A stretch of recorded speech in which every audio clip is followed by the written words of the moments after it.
Well, shalom, dear friends, and welcome to this session of the Bible on 1 Foot. Um, since we kind of left off the last session, which was to be continued, let's launch right into the first slide today. I believe this is the 9th total session or video that we've done concerning the Bible on 1 Foot. So let's kind of pick up where we left off last time. Last time we began the dispensation or the age or era of the law. And I mentioned at that time that there will actually be 3 charts, 3 sessions, 3 videos that we will do on this material. Last time we took a look at the relationship between the Abrahamic covenant, which was a covenant of promise and God's grace, and the law of Moses, which was a covenant of behavior and actions. We also talked about a little bit about the relationship between the Abrahamic covenant and the new covenant that Jeremiah talks about in Jeremiah 31, beginning at verse 31, which is really just a continuation of the Abrahamic covenant. This too is a covenant of promise and God's grace and redemption through the promised seed of woman, the Messiah, who is Jesus Christ, Yeshua, the Messiah. So that's an important thing to keep in mind as we go through this these sessions on the law. The period of time covered by the age of the law is about 1,500 years. And if we look at each one of these sessions, each one of these charts, as being about 500 years, that'll give us some concept of the time ingredient involved here. Dates in the Bible are really hard to pin down with any kind of accuracy, mainly because they're based on important events in history, like the dates that those events happened, like, for example, the founding of Rome and, various kings who served at various times. And, events are counted in the number of years since so-and-so sat on the throne and things like that. So all the dates are relative. And that is complicated by the fact that there were at least two kinds of calendars that were in use in the biblical era. There was the solar calendar and the lunar calendar, and those two, were off just a little bit. And over a long period of time, those errors in the calendars can add up to, a lengthy period of time. So keep in mind that dates are difficult to pin down. In the last session, we began with the Exodus and the law of Moses, which is about 1500 BC. And we talked about the 40 years that Israel spent in the wilderness, and God gave them the law, and kind of the central focus of the law was the tabernacle and the substitutionary animal sacrifices that God made to be a central part of the worship of the people.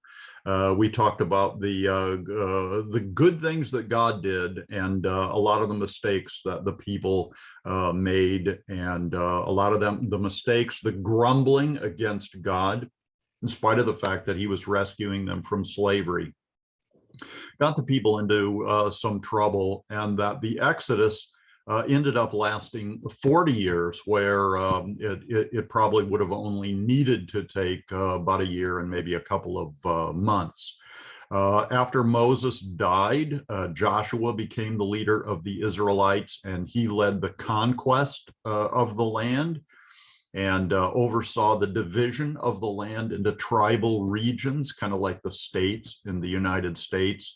After Joshua died, God raised up a number of judges who were not only legal authorities, but also authorities in the civil courts, the civil government, the leadership in that sense. They were also religious leaders, and they were also military leaders. So they were kind of all-around leaders. And the age of the judges is the one that's really difficult to pin down any kind of length of time or dates in that, because I don't know, we're told about a dozen different stories of the various judges. And some of their leadership was happening in different parts of the country at the same time as other judges were active. So it's really difficult to determine how long the age of the judges lasted. We mentioned the fact that the people began to ask for a king about 40 years before God had decided to give them one. And so they suffered through the first king, King Saul. He was a Benjamite. And he started out very good in his reign. He had some very good qualities. But I think the stress of rule, it kind of got to him. He was attacked by demons. The king that God had chosen, David, was, of course, alive at the same time Saul was, fought Goliath and all that. And Saul began to perceive David as a threat to his throne, and he tried to hunt David down and kill him. David obviously survived. Saul was killed by the Philistines in a battle, and David took over the country. Initially, there was a division in the country, kind of a north-south division. There were loyalists to Saul who wanted the family of Saul, his descendants. A couple of them are named Ishbosheth, and Mephibosheth are named. A lot of the people wanted them to continue. A lot of the people wanted David to continue as king of the whole country because they recognized him as God's anointed. It turns out that Saul's general named Abner was the one who proposed to David that the kingdom be united with David as the king, and that's eventually what happened. So there was a brief conflict between the northern region and the southern region of Israel at the time David took the throne. The Bible tells us David ruled in Hebron in the south for 7 years, and then for the rest of his 40 years as king, he ruled from Jerusalem, a city that he conquered in battle and claimed as his own. It was called the City of David. It was called Zion. But it was God's chosen city, as we'll see in the future lessons. David had an affair with the wife of one of his soldiers. Her name was Bathsheba. This was the beginning of some very serious problems in the family of David. But one of Bathsheba's sons, named Solomon, succeeded David as the king. I believe he was not only David's choice to become the next king, but I believe it was also God's chosen man. It was during Solomon's reign that the first temple, kind of a permanent worship structure, was built in Jerusalem. Solomon reigned 40 years, kind of like Saul. He had a good beginning of his rule, but in a lot of the alliances he made with various Gentile nations, those arrangements were kind of sealed by the daughters of those Gentile kings coming into Solomon's palace and becoming either his wife or his kind of concubine, or kind of a lower level of wife. But they all brought their pagan religions with them and influenced Solomon. And in the last years of his life, Solomon seems to have become an apostate. And he even writes about his apostasy in the book of Ecclesiastes. And basically, his life had gone from about as good as a person's life could get in his relationship with God to what Solomon calls vanity. It's all empty. None of the treasures and blessings and the wealth and privileges that he had satisfied Solomon. And he writes to that effect. So after Solomon died, that's where we're going to pick it up today, in this this second of the three charts. And we will study about how the kings of Israel reigned after the days of Solomon. So let me go ahead and advance to the chart that we'll be focusing on today. After Solomon's death, one of the options that the people had as far as a ruler of the entire nation was Solomon's natural son, Rehoboam. And Rehoboam was not nearly as wise and tactful as his father had been. So the message that he campaigned on to become the successor of Solomon was that he said words to the effect of, if you think my father Solomon taxed you in a burdensome way, well, I'm going to tax you way more than he did.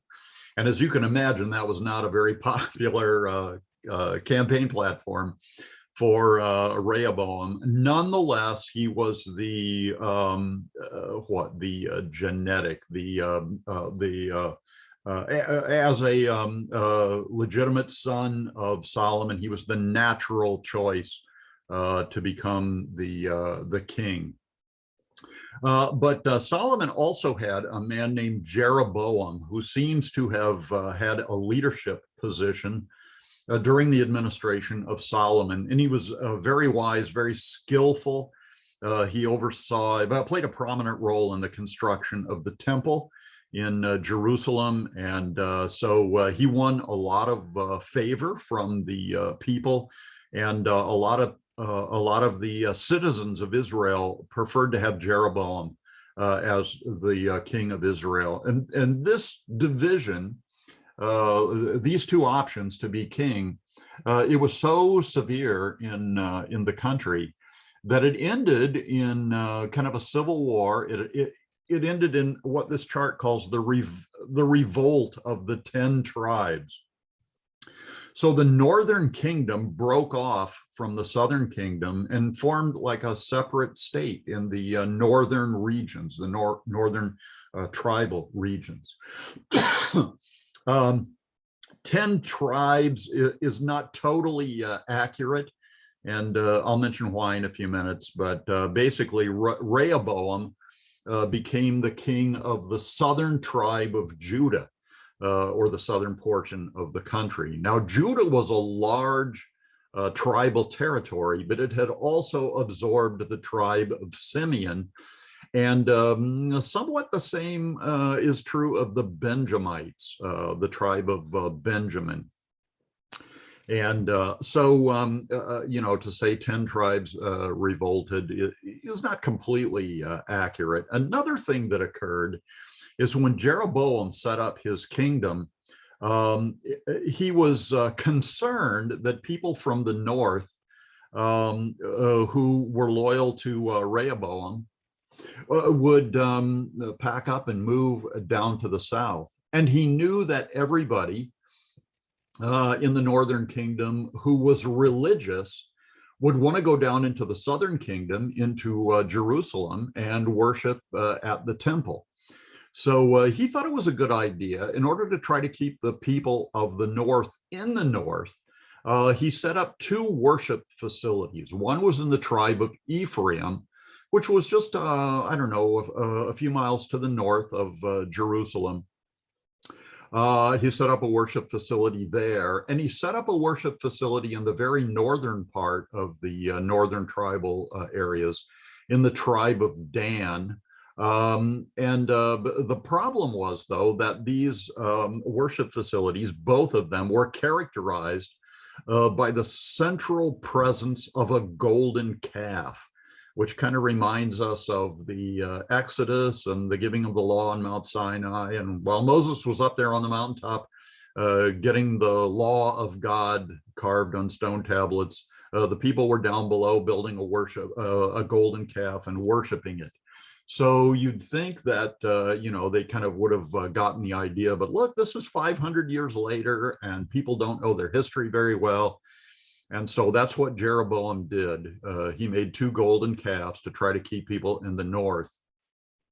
Well, he lost almost all of the Levites. The Levites, their job, the Levites and the priests, their job was to worship in the temple. So almost all of them moved to the south. So there were hardly any Levitical priests, teachers of God's law, up in the north. And you can imagine the impact that would have on the culture, having all of the religious leaders move to the south. But basically, that's what happened.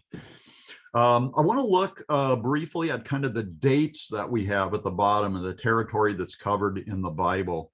This division of the kingdom, Ed, attaches a date of 975 BC, or BCE if you prefer, which is like about 500 years after the law, approximately 500 years after the law was given.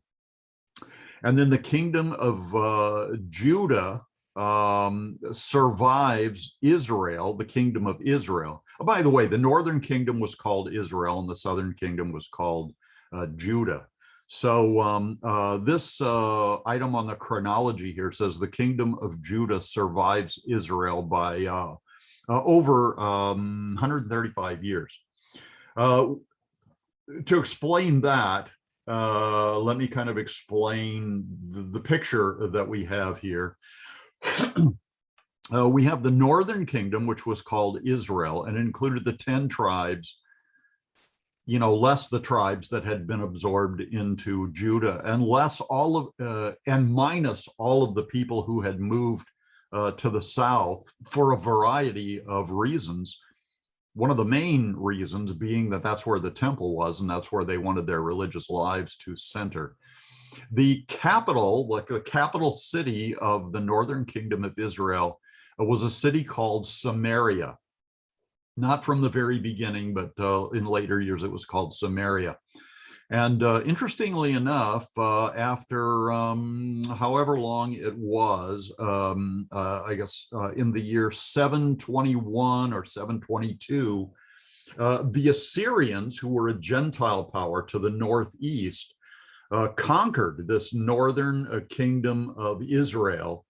Of course, killed a lot of Israelites, enslaved a lot of others. But the Assyrians' approach to conquered people was to enslave some of them, but it was also to intermarry with them. Assyrians married Hebrews, they married Israelites. And of course, that created kind of a mixed race of people. And eventually, in the days of Yeshua, and even before that, this mixed race of people who lived in the kind of the middle of the northern part of the country. I lost my place. The mixed race of people who lived kind of in the middle of the country were called the Samaritans. And it may be that that name was derived from the capital city of the northern kingdom, Samaria. The Assyrians were a very brutal people, and we'll talk a little bit more about them later. One of the things that we want to notice about the division of the kingdoms is, of course, both houses of Israel, Israel in the north and Judah in the south, had a succession of kings. Jeroboam, of course, was the first king. All of these successors to the throne in Israel were not from Jeroboam's family. Those 19 kings that are listed below came from 9 different families or dynasties over about 250 years. There was a lot of political unrest in the north when the people were dissatisfied with a king. They didn't just go to the voting booth and vote for another guy. They would kill that king. And, a hostile dynasty would take over the kingdom. And then a lot of times that king would be assassinated. So there were 9 different families who had some part of the rule of the northern kingdom. Now, during the time of the kings of Israel in the north and Judah in the south, there were also prophets. God raised up prophets during this era. Here's a whole list of them who had prophetic ministry in the northern part of the country. One prophet, one of the first ones in the northern kingdom of Israel, was just called a man of God, and we don't really know what his name was. Ahiah was another. Elijah, or Eliyahu, is one of the prophets we're going to kind of study today because a lot of space in the Bible is given to his life and ministry. And I think it'll give us a good feel for what a prophet did and how he operated and what prophecy is. Let me say at this point that a lot of Bible scholars say that the spiritual gift of prophecy, They say it's not so much predicting the future as it is just proclaiming God's will in the present. And that is just not true. The word prophet, navi in Hebrew, and prophetes in Greek, means to predict things before they happen, before they happen. So prophecy always involves some aspect of the future. It might be the very near future. A prophet might talk about something that's going to happen tomorrow. And if it does happen tomorrow, then that tends to vindicate the legitimacy of his prophetic ministry. Or it may be a prediction of something in the far future, particularly with regard to the coming of Messiah. The prophets give us an increasing number of details about the seed of woman, the Messiah, who was going to come and redeem mankind and crush the power of Satan and so forth. And one of the things that the law of Moses said about prophets was that if a prophet predicts something in the future, particularly the near future, and it doesn't happen, the Bible says, the law of Moses says, that makes that guy a false prophet. And not only should he be ignored, but that he should be put to death because his false prophecies will become a plague on God's people. So stoning was usually the method of execution for false prophets. Some of the other ones who operated were a guy named Micaiah. Elisha was the successor to Elijah. He was kind of a student of his until Elijah disappeared from the scene. We've got Jonah, who is famous for the story of Jonah and the whale, although according to the Hebrew text of our Old Testament, it was not a whale at all, which is a mammal, but it was a fish, a very large fish. And we'll talk a little bit about Jonah in a few minutes here. Hosea or Hoshea is one of the prophets who talks about the relationship with God and the people of Israel in the context of a marriage. Israel is said to be the wife of God. Then we've got Amos and Oded, and there were probably some. These are some others, but these are the major prophets of the northern kingdom of Israel. As we mentioned before, that kingdom came to an end when the Assyrians conquered it. At about that time, the Assyrians tried also to conquer the southern kingdom of Judah, but God intervened in that battle and killed over 180,000 Assyrians under the leadership of Sennacherib or Sancheriv. And the Assyrians learned their lesson and made no more attempts to conquer the southern kingdom. The Assyrians, though, were replaced by the Babylonians as the world empire. Babylon was a little further to the east. It was kind of the birthplace of Abraham and his family, and their capital was in Babylon. And so after the Assyrians were conquered by the Babylonians, the Israelites weren't so afraid of Assyria anymore, but they were fearful of Babylon, and for good reason. So at the time of the Civil War, of course, Rehoboam, the son of Solomon, became the first king. And all of these kings were from the family of David. They were descendants of David. There were no competing dynasties in the southern kingdom. Now, because of the religious situation up in Israel, all of the kings that you see listed here, from the beginning of the northern kingdom until its defeat and disappearance by the Assyrians, all of these kings were bad. And the biblical narrative about these kings seems to give the impression that while Jeroboam was bad, Nadab was worse, Baasha was worse than he was, Elah outdid his father in evil. And, you know, until you come to the end of that succession of kings, and the depravity of those kings was just unbelievable. And I think that's why God allowed the Assyrians to conquer them, so that the evil of these people wouldn't poison the northern territories of the land that God had promised and the land that he loved. In the southern kingdom, there were some good kings, but there were also a lot of bad kings. Now, because there were good and bad, I've gone through the chart here, and with a little red marker, I've underlined the names of the ones that most scholars and theologians say were the good kings: Abijah, Jehoshaphat or Yehoshaphat. Yotam was one. Hiskiyahu or Hezekiah was a good king. Josiah became king when he was just a very young child, but he was a good king. I want to point out one of the evil kings, and his name is Jehoiachin, also known as Coniah. He was so evil. And note that this is right towards the end of the southern kingdom, just before it was conquered by Babylon. But Jehoiachin was so evil that God pronounced a curse on him and his family.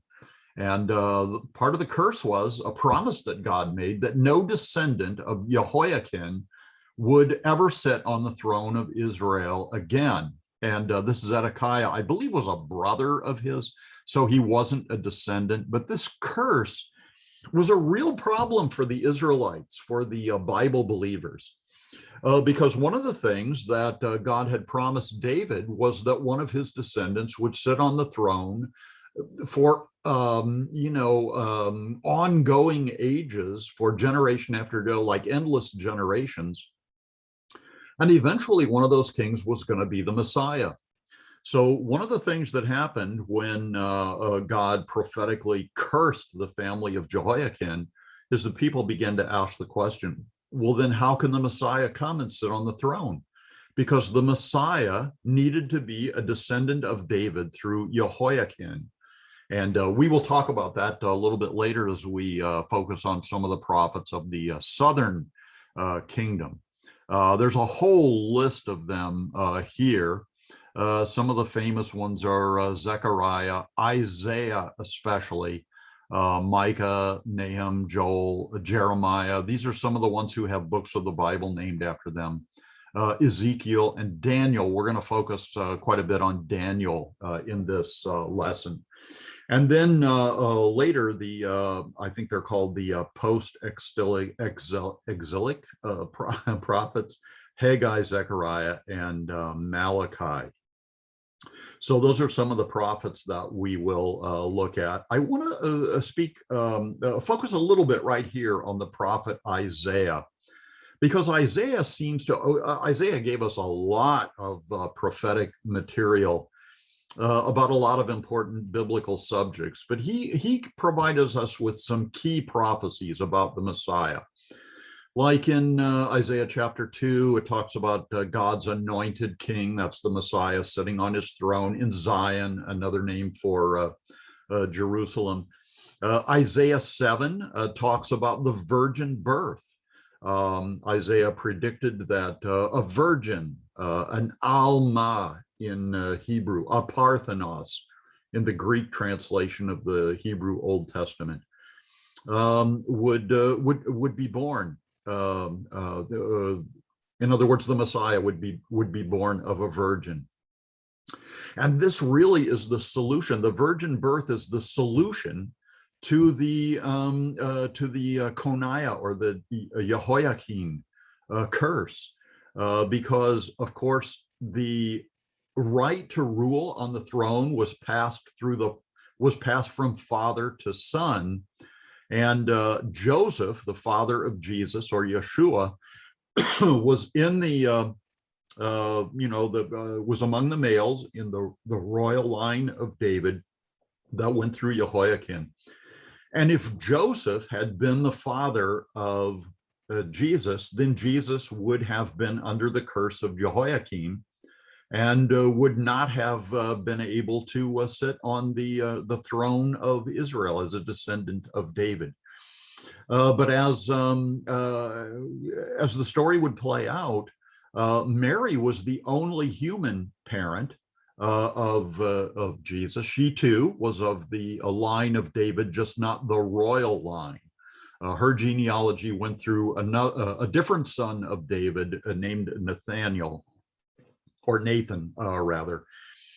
And so the fact that Joseph played no role in the birth of Jesus made Jesus eligible to sit on the throne.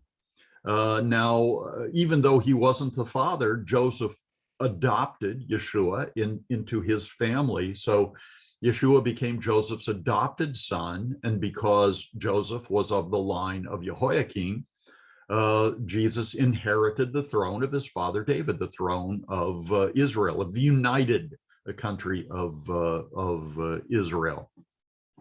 But if he had been a blood relative, he wouldn't have inherited. So why was the virgin birth of Yeshua important? It was to get around the curse that God had placed on Jehoiakim. Isaiah also tells us about the atoning sacrifice of Yeshua on the cross in Isaiah 53. It also predicts the resurrection. In chapter 65, Isaiah talks to us about the Millennial Kingdom, wherein Yeshua will sit on the throne of David in Jerusalem, an earthly kingdom that will last for 1,000 years. And Isaiah also tells us about the new heavens and the new earth, or the eternal perfect state that are coming. So Isaiah was a very important prophet. Of course, in 586 BC, the Babylonians did come and kind of gradually conquered the southern kingdom of Judah. They first laid siege, I think, in 605 BC or BCE. And it was during that siege, I believe, that Daniel and his three friends, Shadrach, Meshach, and Abednego, were taken captive to Babylon. They lived in Babylon. The story of Daniel tells us about the story of the three Hebrew children in the fiery furnace. Shadrach, Meshach, and Abednego were faithful worshipers of God. It got them in trouble with King Nebuchadnezzar. Nebuchadnezzar threw them in this fiery furnace, trying to kill them for worshiping a god other than himself. And it's just fascinating that as Nebuchadnezzar is watching from a distance as these three young men are thrown into the fiery furnace, he comments that he saw three men go in, but as he looked into the furnace, he saw four people, and one of them looks like the Son of God. And I think Nebuchadnezzar was right about that. That was Jesus coming to the rescue. Later on in Daniel's experience, and it was actually after the Babylonians had been conquered by the Persians, Daniel ended up for the same thing, worshiping the one true God and not the God of the Persians, ended up being thrown in a lion's den. And this was the method that the Persians wanted to use to execute Daniel. But God preserved him too. He spent the night in the lion's den and emerged without a scratch on him. So those are some of the interesting stories from Daniel. And we will talk a little bit about the prophecies of Daniel, because if Isaiah's prophecies are interesting, Daniel's are sublime. They are just so fascinating. And they will actually lay out for us a chronology of history that leads up to the first advent of Messiah and extends to the second. So here we have the information about the southern kingdom. It was called Judah because of the main tribe or tribal area. There were two tribes combined, Judah and Benjamin, and actually Simeon or Shimon had been absorbed into that as well. And the capital city was Jerusalem. The city David had conquered, the city where the first temple was built, and so on. So without any further analysis of the period of the kings and the prophets, let's spend a little time looking at one particular of the prophets, one of which the Bible gives us quite a bit of information about his ministry, and not just his predictions. Elijah the man, his name means Yahweh is my God. We've already mentioned Jehovah means nothing in Hebrew. So I'm going to probably keep harping on that. So Elijah, the Yah part of of Elijah's name means Yahweh, and then Eli means my God. So that's what his name means. We even get a little bit of a description of him from 2 Kings chapter 1. He was a hairy man, which may mean maybe a reference to the hair on his body. Like he may have had a hairy chest, or he may have had like long hair on his head and a beard and things like that. Or it may have been a reference to his garments that he wore, like a leather overcoat or garment or vestment that still had the animal hair on it. He was girt with a girdle, had a belt around his waist that was made of leather, about his loins, the King James says.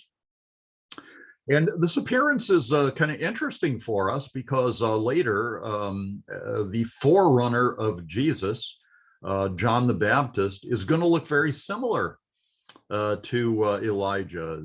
The Bible says, Matthew 3 says that John himself was clothed in camel's hair. I guess that would make him a hairy man, or he may have had long hair and a beard on his head, on his body. Leather belt around his waist. His food was locusts and wild honey, which sounds awful, but I guess some people would consider that a delicacy.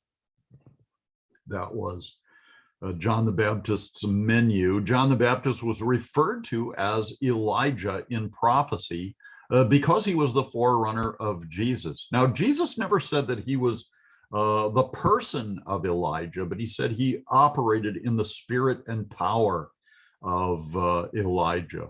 When John the Baptist was asked if he was Elijah, who had, maybe come back from beyond, we'll talk about Elijah's passing from the scene a little bit later in this narrative. But he denied it. He said, I'm not Elijah in person, who was predicted to return to the historical scene. But Jesus said that he operated in the spirit and power of Elijah. We'll talk about Elijah's ministry. Particularly, one of the first things that happened in his ministry was the judgment of the drought. Elijah confronted King Ahab. Ahab and his wife Jezebel were among the most wicked of the northern kings and queens. Remember, Elijah is a prophet in the northern kingdom of Israel. Jezebel turns out to be the daughter of a Syrian king. And I think that Syrian king was evil, and she inherited that from her husband, kind of corrupted Ahab. But he had some evil going on within himself too. So Ahab and Jezebel were very wicked. In fact, the name Jezebel has become kind of a synonym for evil women, for wicked women you want to watch out for. So he proclaims that the rain is not going to fall in Israel until he says so, until God allows it to start raining again. So this will produce a serious drought in the northern kingdom. Of course, Ahab and Elijah were pretty angry about this confrontation by the prophet Elijah. So they kind of threatened his life. So Elijah ran away. He went into hiding. God took care of Elijah, first of all, by feeding him with ravens. The Hebrew word for ravens is aravim. Aravim is also the Hebrew word for Arabs. So this may have been a miraculous feeding that God arranged through ravens, or he may have gotten some friendly Arabs to come and feed Elijah while he was in hiding. After he was in hiding there, he transferred his location up to Zarephath, which was up in Syria, modern day Lebanon. So he went up there and stayed with a widow of that city for a while, and did some pretty impressive miracles up there. She was about to die for lack of food, and God, through Elijah, provided for her miraculously. She also experienced the death of her son, and Elijah raised him back to life, kind of setting the pattern for part of the ministry of Yeshua. After that, after his period of hiding, Elijah reappeared once again before Ahab confronted him again. He was commanded to do so by the Lord. God used a servant named Obadiah, a servant of Ahab, to arrange for this meeting and this confrontation. Ahab calls Elijah the troubler of Israel, but Elijah knows very well that the real troubler is Ahab, influenced by his wicked wife Jezebel. So the ministry of Elijah continues with a challenge that Elijah proposed on Mount Carmel. And this is going to involve kind of dueling sacrifices there. They build a couple of altars on Mount Carmel. And one of the things that you need to understand and appreciate was at this point in biblical history, when people offered sacrifices, one of the ways that God would typically indicate that that sacrifice was acceptable to him is that fire would come down from heaven and devour or consume that sacrifice. So with that in mind, that was the basis on which Elijah arranged this challenge. The first part of the challenge was directed at Israel. So Elijah basically preached to the Israelites there, kind of questioning their faith and saying, how long will you falter? Like you worship this false god that has been allowed to kind of intrude into the religious life of the northern kingdom of Israel. That was Baal, which was kind of the generic name of the Canaanite gods. And so in other words, some of you are worshiping Baal, some of you are worshiping Yahweh. He says some of you are going back and forth between the two. So he says, basically, you need to make a decision. If you're going to worship Yahweh, worship Yahweh. If you're going to worship Baal, worship Baal. But he wanted to demonstrate to the Israelites that God was about to demonstrate who the one true God was. Is it Baal or is it Yahweh? And then he directs his challenge to the 450 prophets of Baal. Again, because Baal worship was kind of the main worship of Israel, there were plenty of prophets up there in Israel. Elijah basically thought he was the only one left, and he was the only one that took, a position of faith in Yahweh. So it was 450 to 1. The challenge was for the prophets of Baal to erect their altar and sacrifice an animal and put it on the altar, and then pray to their god Baal to come from wherever he was and consume that sacrifice by fire. So the prophets take up the challenge, and they offer their sacrifice on the altar, and then they go through all of their religious rituals, including some pretty bizarre stuff like cutting themselves until their blood flowed.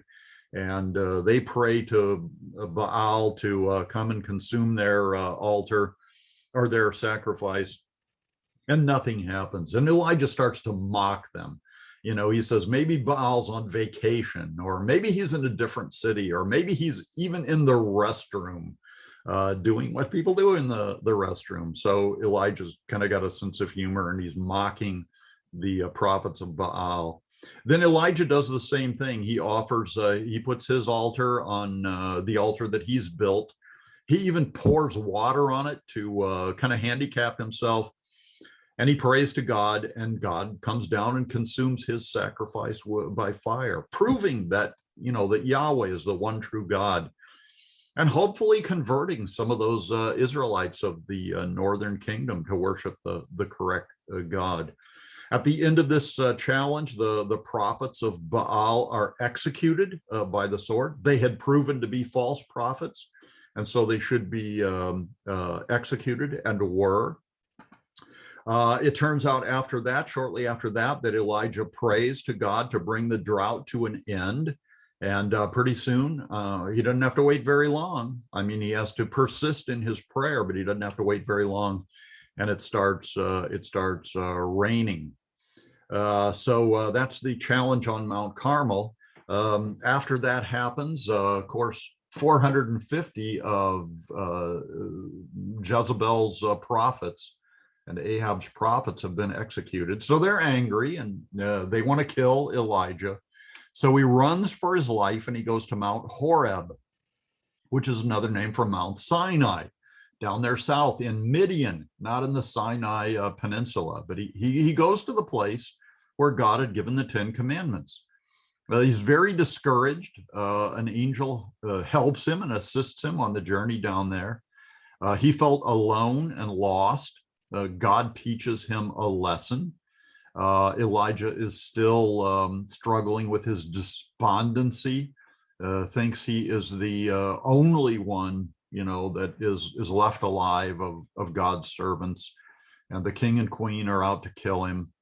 God announces new duties for Elijah, one of which is that he is to pick a successor for his ministry, and that's going to be Elijah. And then he will arrange for the next king of Israel, and I think one of the kings of Syria or someplace else. And God assures them that he's not alone, that there are many others. In fact, God says there are 700 people, servants of his, that have not bowed the knee to Baal. So he wants Elijah to understand that that he's not alone, and God has his army of believers. So Elijah carries through with that. He recruits Elisha, and Elisha becomes Elijah's servant, kind of his assistant in the ministry. He learns how to be a prophet from Elijah. There are additional messages that that Elijah makes to Ahab and his successor, who is Ahaziah, or Ahaziah, I guess you'd say in English. First of all, Elijah rebukes Ahab and Jezebel regarding Naboth, whom Jezebel had killed for his vineyard, and announces their shameful deaths. So they had unfairly accused this guy Naboth of sins against God, which God, I'm not sure, but he was put to death so that Ahab could have Naboth's vineyard, which he had been desiring and kind of lusting after. But Elijah announces to them that their sin is so grievous that they will both die hideous deaths. And of course they do. Then Elijah rebukes Ahaziah, the successor of Ahab, for inquiring of Baal, and prophecies and makes prophecies of Ahaziah's death. Next, we have the journey to heaven. Now, this is interesting because just about everybody in the Bible, at the end of their useful life, they die and they're buried. And the Bible talks about physical death as kind of being gathered to their fathers. So remember, physical death is just the death of the body. The soul and spirit continue in the afterlife. We even talked about the fact that in the Old Testament era, the souls and spirits of believers went to the underworld, to a place called paradise in the underworld, or the bosom of Abraham, Luke 16. The unbelievers went to a place of torments, again, Luke 16. And we'll talk about that later. But Elijah is an exception to this rule, as we will see. He's not going to die at all. He's just going to be caught up to heaven. Very similar to the story of Enoch from Genesis. So Elisha accompanies Elijah as he kind of travels around the countryside one last time. Elijah parts the Jordan River with his mantle, this garment that he wears, kind of the symbol of his prophetic ministry. This dividing of the waters of the Jordan River is reminiscent of the dividing of the waters of the Red Sea, of course, but also the dividing of the Jordan River when Joshua led the conquest of the promised land. Before Elijah goes up to heaven, Elisha asks for a double portion of Elijah's spirit. This is very interesting because if you count up the miracles that Elijah did during his ministry, it turns out that Elisha ends up doing exactly double that number of miracles. So Elisha asks for this, and God grants that request. And then Elijah is transported to heaven. The vehicle that God sends is a chariot of fire with horses of fire, and they go up in a whirlwind. So Elijah just jumps on board and off he goes without dying. When we get towards the end of our study of the Bible on one foot, we may speak briefly about the two witnesses of Revelation. Many people believe the two witnesses are Enoch and Elijah, the two people that the Bible says never died, but were caught up to heaven. And since the Bible says it's appointed unto man once to die and then to face judgment, some people think that these two guys, Enoch and Elijah, have a death coming to them. And so they may be the two witnesses of a Revelation. Revelation 11 is where that story is found. Another theory is that the two are Moses and Elijah. Because the text there in Revelation 11 seems to describe the ministry of Moses and the ministry of Elijah. And so that's how that identification is made. So that's the story of Elijah, and it even has some practical value to us because we can learn some kind of personal application type lessons from this. First of all, the power of prayer.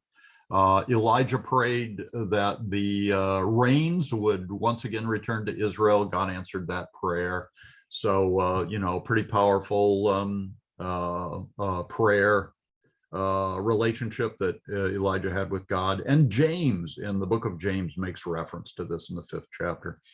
The providence of God, that means that God provides for his people, fed Elijah with food from the ravens or the Arabs, and the widow of Zarephath, and an angel coming to feed Elijah and assist him in his journey down to Mount Horeb or Sinai. The need for commitment.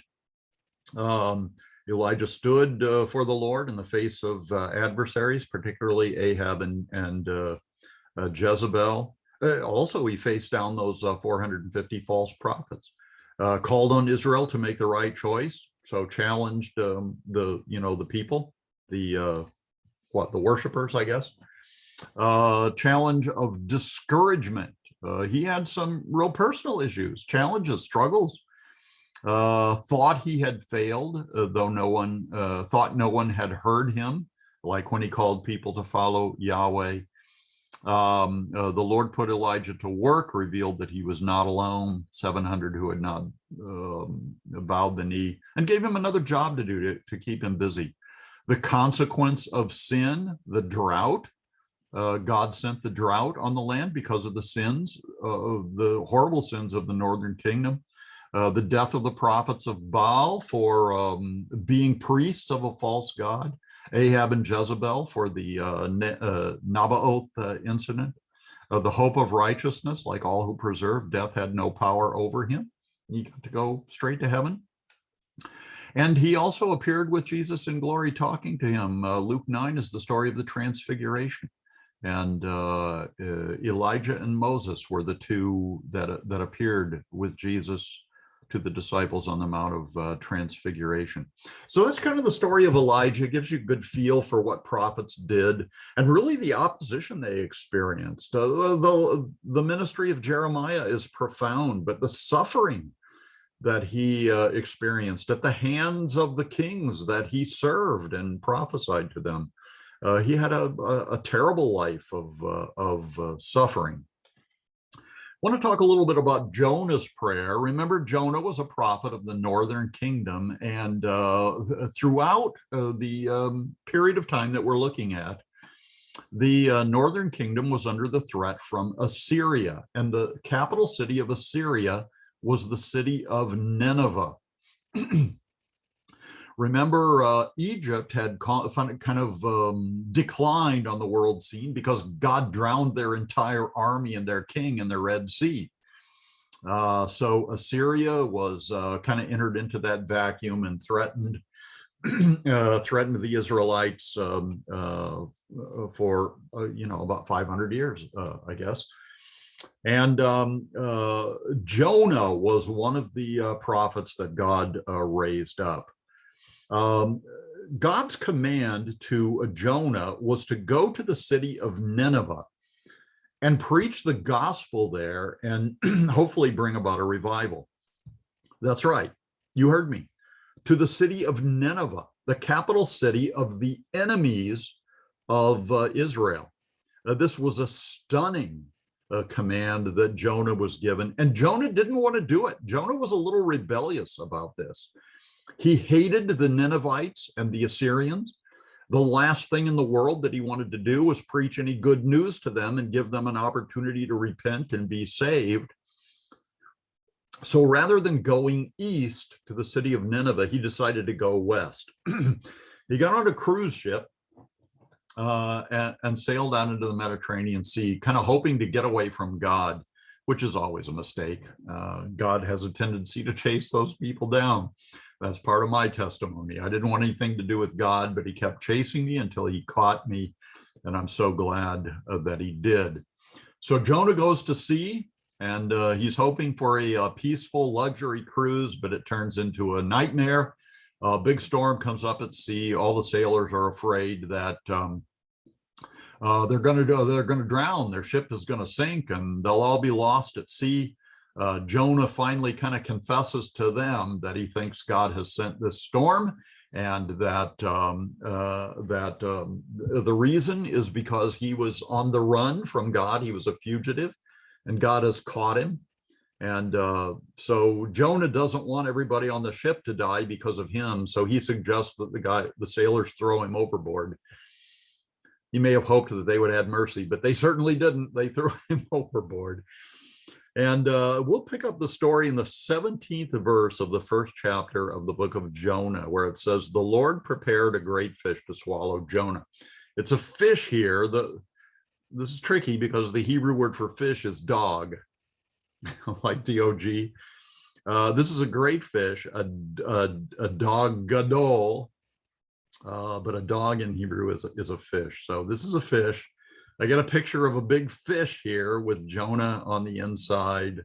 And it's interesting that the Bible says the Lord had prepared this fish. So it may have been a normal, everyday, natural fish, swims in the ocean all the time, and happened to be big enough to swallow Jonah. Or it may have been like a special fish that God, created, brought into existence. Maybe it was a mechanical fish. Maybe it was a submarine or something like that. Anyway, God prepared this great fish to swallow Jonah, and it did. And Jonah was in the belly of the fish 3 days and 3 nights. Now, I'm going to kind of explain this a little bit. I'm going to expound on this a little bit and say the body of Jonah was in the belly of the fish 3 days and 3 nights. Remember that physical death involves a separation of the body from the soul and spirit. I say that because of what follows here. Chapter 2, verse 1. Then Jonah prayed to the Lord his God from the fish's belly. You would too, and I would too.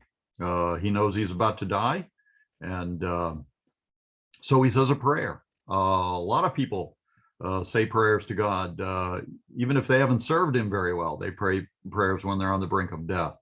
Now, I know what you're going to say. You're going to say, wait a minute, Jonah survived. He didn't die in the fish. And there are even kind of historical accounts of people being swallowed by fish and whales and stuff, and they survive, and they get liberated from the fish somehow, and they survive, and all that. So I know about that, but that's not what the Bible says. Verse 2, and Jonah said, I cried out to the Lord because of my affliction, and he answered me. Out of the belly of Sheol I cried, and you heard my voice. Remember, Sheol is the Hebrew word for hell. It's the underworld. It's the place where the souls and spirits of people go when they die physically. So at this point in the story, yes, the body of Jonah is in the belly of the fish, but he has died, and his soul and spirit came out of his body and went to Sheol. So out of the belly, not within the belly, but out of the belly of Sheol, I cried, and you heard my voice. For you cast me into the deep, into the heart of the seas, and the flood surrounded me. All your billows and your waves passed over me. Then I said, I've been cast out of your sight, yet I will look again toward your holy temple. So Jonah's talking about his death, but he believes he will live again and see the holy temple.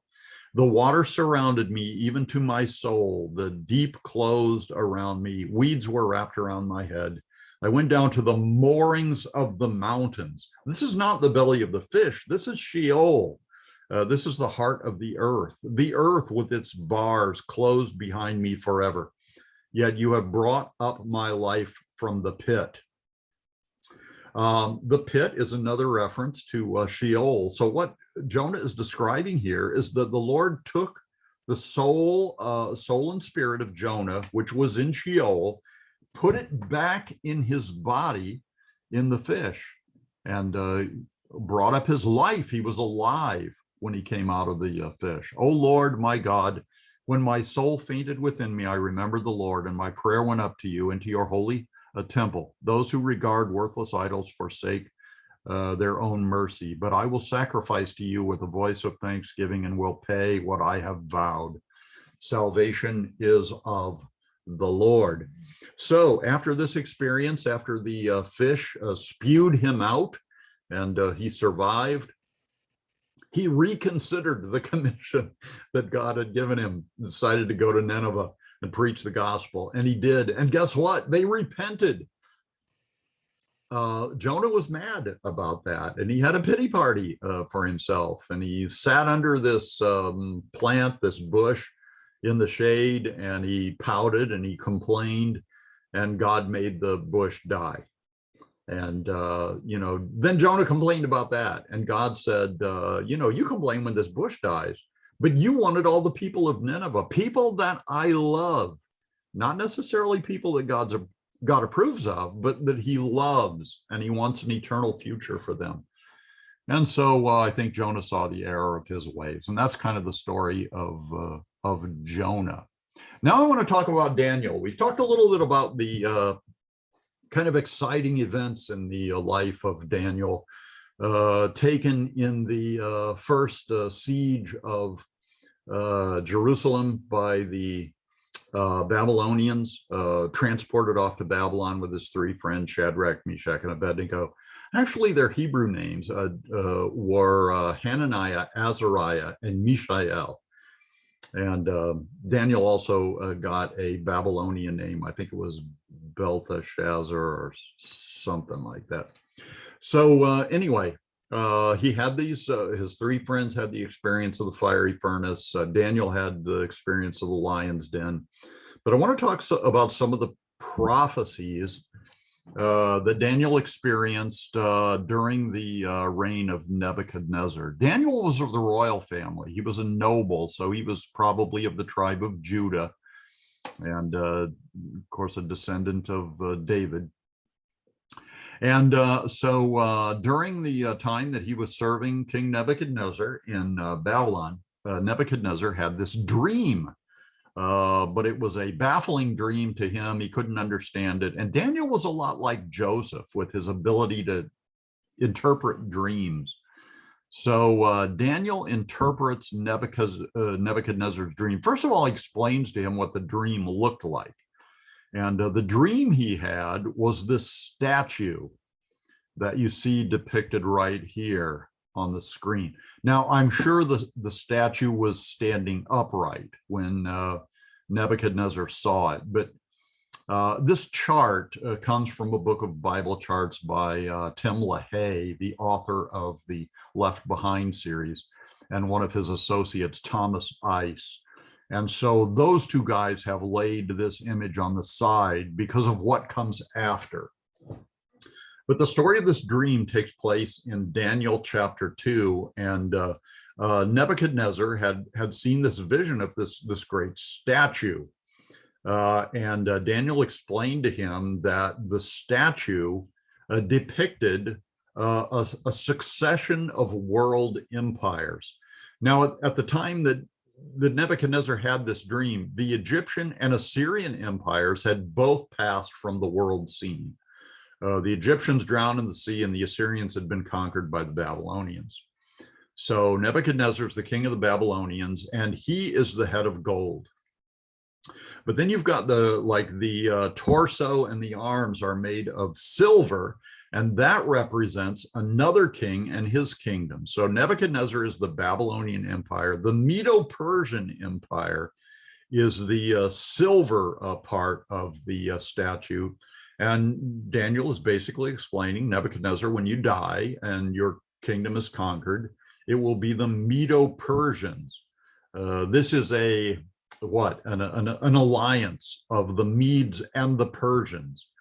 And neither one of those countries was able to conquer Babylon by themselves, but when they were united, they were able to conquer the Babylonians. Now, one of the things to keep in mind is that gold is, probably the most precious metal. So basically, Daniel is saying, Nebuchadnezzar, you're the ultimate king.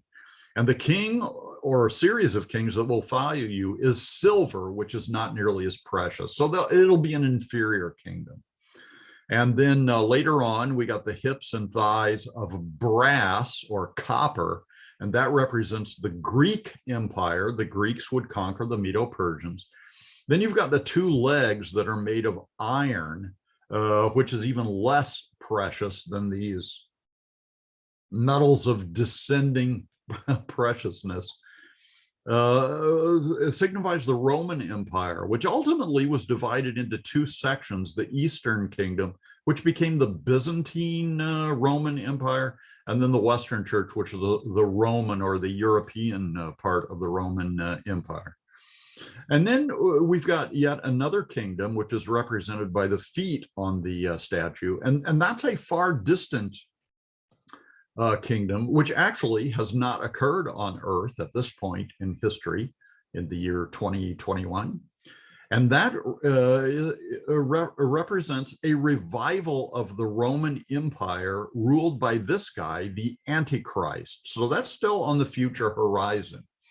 And while the Antichrist is rising, part of the dream was a stone cut without hands. So this is like a heavenly stone that smites or strikes this statue and destroys all previous kingdoms and sets up a kingdom of its own. So the stone represents the Millennial Kingdom of Christ, when Yeshua the Messiah will sit on David's throne for 1,000 years and on into eternity. So Nebuchadnezzar is kind of impressed with that dream. He likes being the head of gold. But he makes a wrong move. He has his sculptors, I guess, build for him an enormous statue of himself. The whole statue is gold, and he requires people to worship it, which is kind of a bad idea. And he suffers the near and far consequences of that. Ultimately, his kingdom is overthrown. But a little bit later, Nebuchadnezzar has another dream. I'm pretty sure it's Nebuchadnezzar has another dream. And again, it's another one that he can't understand. In this dream, this succession of empires that will come and go is represented by a lion with wings. This takes place in Daniel chapter 7. The Medo-Persians are represented by a bear. The Greeks are represented by a leopard with wings, I think it was. Then the Romans are represented by a bizarre beast. I think it has 7 heads and 10 horns and all kinds of like iron fangs and claws and stuff like that. It's a very destructive beast.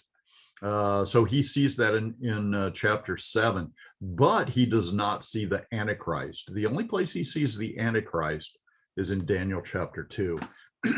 Then in chapter 8, there is another dream or part of a dream where the Medo-Persians are represented by a ram, and the Greeks are represented by a goat, a male goat with one horn, at least initially. And that single horn represents Alexander the Great's kingdom. Alexander dies very young and is replaced by 4 of his generals, of his lower level leaders. So basically, the kingdom of Alexander is divided up 4 ways.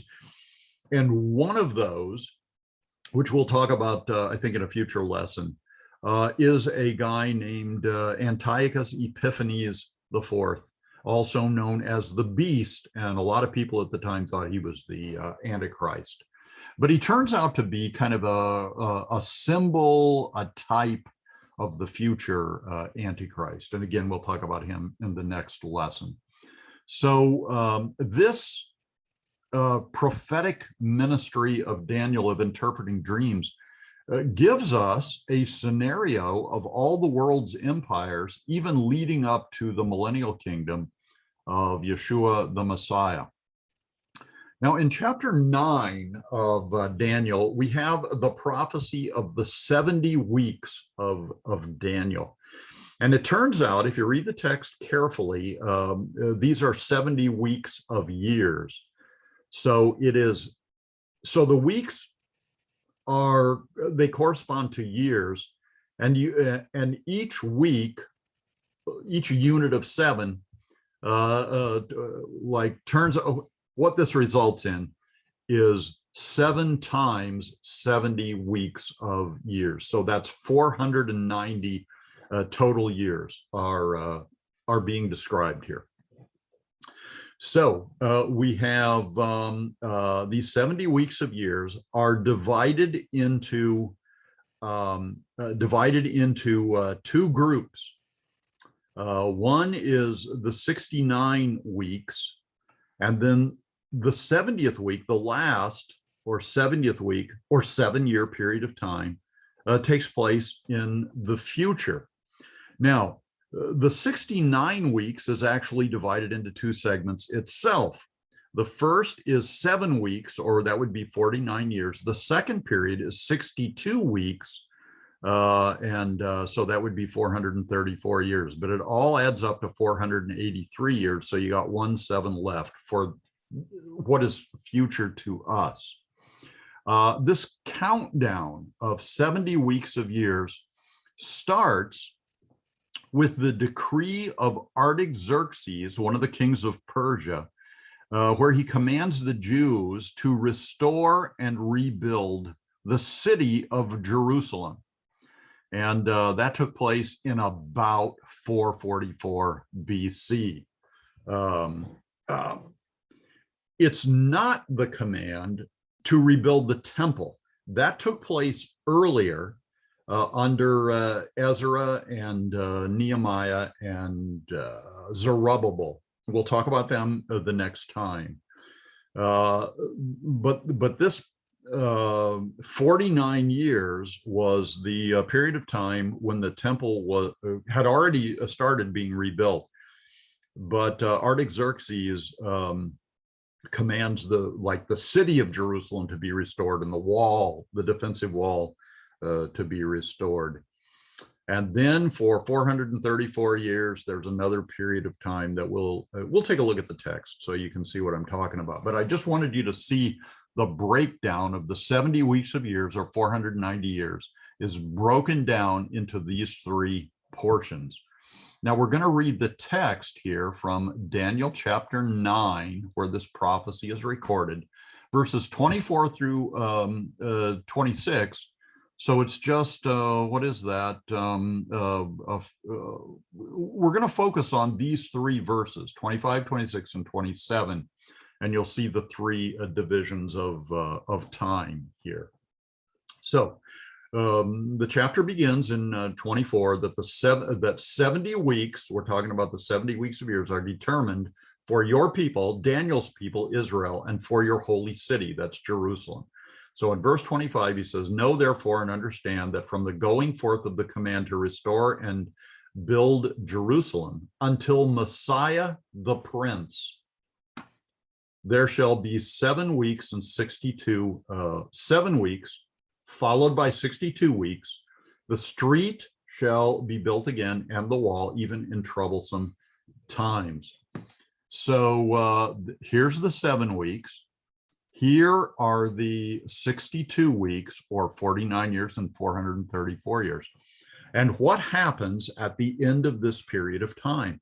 The Messiah's advent. So this period starts from the order to rebuild Jerusalem, and it ends, the first portion ends with the first advent of Yeshua. And then verse 26, after the 62 weeks, that is after Messiah's advent, after Yeshua comes into the world, Mashiach shall be cut off. Was Yeshua cut off in his first advent? He most certainly was by his death on the cross, but not for himself. In other words, he wasn't dying for his own sins, but what was he? He was the substitute sacrifice for all the people of the world and for the sins they had committed.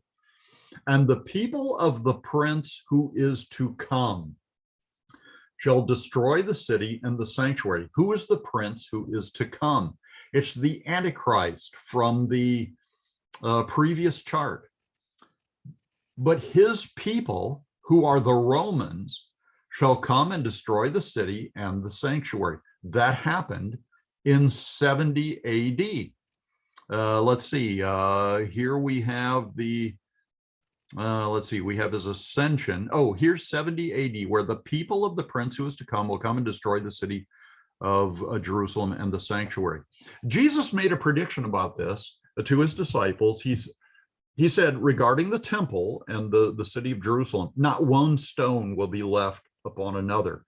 The city and the temple totally destroyed, and that actually happened. I am afraid, though, that modern scholarship has got the temple and the old city of Jerusalem in the wrong place. Everybody thinks that the temple platform where the Dome of the Rock is where the biblical temple was. But historical evidence and archaeological evidence is pointing to the fact that the temple was originally built in the city of David, which is to the south, in a part of the city now that is outside of the medieval city walls, and is just being discovered, just being dug by archaeologists and so forth. So I think that's where the temple was, and that may be significant for the prophetic immediate future of Israel. But I don't want to get too far off the track. So far, this prophecy is being fulfilled in great detail. Verse 27, then he, and who is he? That's the prince who is to come, the Antichrist, will confirm a covenant with many for 1 week. What's the 1 week? The 70th week, completing the total of 70. But in the middle of that week, 3.5 years into that last week, that last 7-year period of time, which is known in prophecy as the Great Tribulation, he, the Antichrist, shall bring an end to sacrifice and offering. So the Antichrist will do that. And one of the reasons that Antiochus, that I mentioned before, was thought to be the beast was he did that too, back in the days of the Greeks. And on the wing of abomination shall be one who makes desolate, even until the consummation is determined, is poured out on the desolate. Now, the significance of this, let me see what comes next here. The significance of this is that in the days,